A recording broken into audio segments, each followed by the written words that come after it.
In this book, you will read about the way the British came to conquer India and establish their rule by subjugating Indian rulers.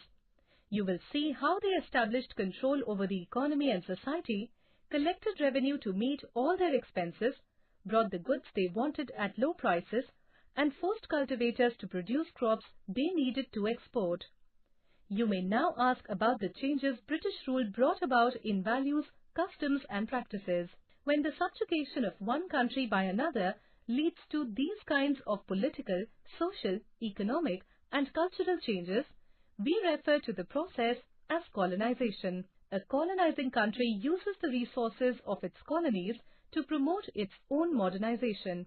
But in the colonies, it introduces modernization only to the extent that suits its own interest. For instance, British introduced railways in India to promote its trade and not to provide faster mode of travel to the Indian people. Generally, for the rest of the people, colonial rule created conditions of poverty, disparity and discrimination. Colonization gave the British complete control over India's rich resources. They adopted policies which affected every aspect of the lives of the people in India. However, these policies did not have a uniform effect on the entire Indian society. While they brought benefits to small sections of people, they brought misery in much larger numbers. Source material. The history of the modern period is derived from many sources. Some of the sources are original, primary. They include original documents and literary evidences, manuscripts, videotapes of incidents and interviews of important personalities. State and national archives preserve these sources. There are also derived, secondary sources which help us to reconstruct history. They include books, newspapers, reviews and written records available in the libraries. Many of these books and records are reprinted to make them easily available to all. Administrative records. British maintained strict control over administration and had all administrative actions recorded in documents.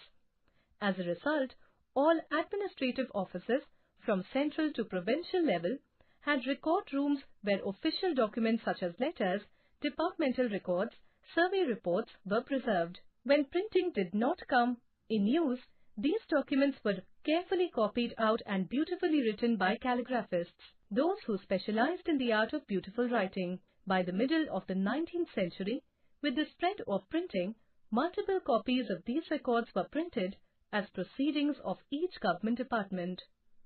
Surveys.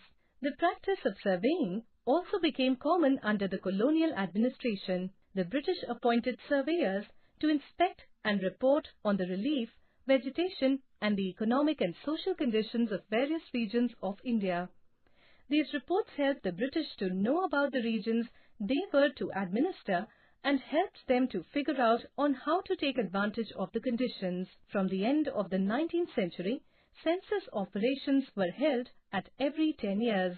These prepared the detailed records of the number of people in all the provinces of India, noting details about castes, religions and occupations. There were many other surveys like archaeological surveys, anthropological surveys and forest surveys, etc. The first Surveyor General of India was appointed in 1815. Sir George Everest became the Surveyor General in 1830 and in 1849 the height of Mount Everest was calculated. It was named after him for his exemplary contribution. Progressively, better instruments were used for surveys. Topographic sheets showed scattered settlements on hillsides, temples, heights of mountains,